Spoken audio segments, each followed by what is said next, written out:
मी दुर्गाताई सचिन माने, मी सामाजिक कार्यकर्ती कोळीचरण रागी म्हणून मला ओळखलं जातं। पश्चिम महाराष्ट्र महिला अध्यक्ष पण आहे मी आदिवासी समाजाची। आणि माझा विषय असा आहे की आज जिल्हाधिकाऱ्यांनी, मंत्र्यांनी आणि आपले पालकमंत्र्यांनी जे VIP दर्शन आहे ते बंद करण्याचे आदेश देऊन सुद्धा VIP दर्शन बंद झालेले नाही। आणि त्या दिवशी तुकाराम भवन येथे VIP दर्शनाला आलेले लोक सर्व त्यांचे व्हिडिओ आणि त्यांचे रेकॉर्ड आणि VIP दर्शन हे असे रेकॉर्ड आहेत की ताई आमचं 5 मिनिटांमध्ये VIP दर्शन झालं। मग ह्या लोकांसाठी VIP आहे तर मग जे आज आळंदीपासून पायी चालत येणारे मग ते कोण आहेत? मग मला एक सांगायचं आहे की सगळ्यांना ह्या माध्यमातून वारीचं सध्या तर आपल्या इथं खूप मोठी वारीचं हे असतं, आनंद सोहळा असतो, टाळ मृदुंगाच्या गजरामध्ये सगळे असतात। पण मला काय म्हणायचे, ज्या वेळेस आपले डॉक्टर बाबासाहेब आंबेडकर लहान होते त्यावेळेस त्यांच्यावरती ते अन्याय झालेला आहे। त्यांना सुद्धा वारीला पंढरपूरला कधी येऊन दिलेलं नव्हतं। ज्या वेळेस त्यांनी त्यातून शिकत गेले, त्यातून त्यांचा अपमान होत गेला, तेव्हा ते घडत गेले आणि घडत त्यांनी सर्वांना घडवलं। खरं तर त्यांचा मला अभिमान आहे। त्यांचा विषय आज मला का काढावा लागतो तर कारण हे मंदिर समितीनं खूप घाणेरडं कृत्य केलेलं आहे की आज वारकऱ्यांवरती अन्याय केलेला आहे। आणि जे पैसेवाली आहेत, जे मोठी आणि आमदार, खासदार, मंत्र्यांची, आजी माजी नगरसेवकांची जी लोक आहेत त्यांना VIP दर्शन दिलं जातं। मग माझी जी आज स्मशानभूमीपाशी इतकं घाणीचं साम्राज्य आहे, तिथं मुतारीचा इतका वास येतो तर तिथं म्हणजे वास येतो की 5 मिनटं सुद्धा मला थांबावं असं वाटलं नाही या। मग आज माझी टाळ मृदुंगाच्या गजरामध्ये आतून शेडमधून बारीतून फिरून विठ्ठलापाशी जाण्यासाठी भाविक गोळा होतो। मग तुम्ही सांगा त्यांना VIP दर्शन नाही का? मग काय करा की VIP दर्शन आहे ते सगळ्यांसाठी द्या, हे शेड मारू नका, बाऱ्या करू नका।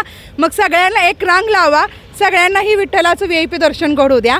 मग बाबासाहेबांनी जे संविधानामध्ये लिहिलेलं आहे तेच आता घडलं पाहिजे आहे आणि जे बाबासाहेबांच्या काळात घडलेलं आहे ते आता घडत आहे असं मला वाटतंय।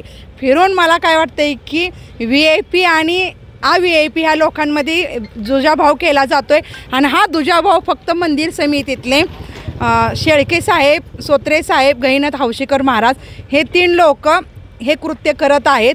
त्यामुळे माझी एकच विनंती आहे की माझी मागणी आता सध्या आहे की ही VIP दर्शन कायम बंद व्हावं आणि VIP दर्शन ठेवायचं असेल तर सर्व वारकरी आणि सर्वसामान्य जनता आहे सगळ्यासाठी ठेवा आणि इथं फक्त मोठी लोक बघून VIP दर्शन देऊन एवढीच माझी विनंती आहे। मागणी जर मान्य नाही झाली तर काय करणार? ही मागणी माझी नाही मान्य झाली तर येईल त्या 4 तारखेला माझं तहसील कार्यालयाचे इथे उपोषण असणार आहे, अन्न पाणी त्याग आणि 3 दिवस माझं उपोषण राहणार आहे। आणि ज्या वेळेस विठ्ठलाला मुख्यमंत्र्यांच्या हातून अभिषेक होणार आहे त्या दिवशी माझं आत्मदहन असणार आहे।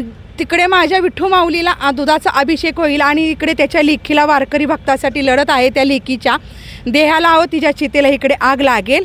मग हे सरकारने ठरवावे की आणि ह्याला जोखमदार कोण आहे, मंदिर समिती का ही जनता? एवढीच स्त्रियांना, तिन्ही मुख्यमंत्र्यांना मी हात जोडून विनंती करते त्यांनी याच्यावरती न्याय काढून सर्वांना न्याय द्यावा, एवढीच माझी मागणी आहे। ज्या वेळेस तुकाराम भवन येथे मी VIP लोक पकडल्यानंतर त्यांचे व्हिडिओ, त्यांचे रेकॉर्ड घेतल्यानंतर मी भक्त निवास येथे सोत्रे साहेब व शेळके साहेबांना भेटायला गेले आणि भेटल्यानंतर शेळके साहेबांनी त्यांची काहीतर मीटिंग चालू होती। मग त्या म्हणल्या उपसभापती माझी नीलमताई गोरे यांच्यासोबत मीटिंग आहे आणि त्यांनी मला आरे रावेची भाषा केली। त्यांनी आतून कडी लावून घेतली आणि त्यांच्या कर्मचाऱ्याला सांगितले की त्यांना तिकडे बसव आणि कडी लावून घे। मग मी म्हणलं मी आतमध्ये बसते, मी कालवा करत नाही, तरी हे त्यांनी दार लावून घेतलं, मला आत येऊन दिला नाही आणि त्यांनी माझ्याशी अपमानपद वागलेले आहेत। आरे रावेची भाषा म्हणजे नीलमताई उपपदी अध्यक्ष असल्यामुळे त्यांचा मान जास्त का? मग मी सर्वसामान्य जनतेसाठी लढती, ही मी कमी का? मग आज ही सभापती कुणामुळे झालेत? म्हणजे ह्या सर्वसामान्य जनतेमुळेच झालेत ना। आज मंत्री खासदार कुणामुळे आहेत? ह्या सर्वसामान्य ह्या गोरगरीब लोकांमुळे आज खासदार, आमदार, मंत्री, सभापती महोदय हे सगळे आमच्यामुळे आहेत।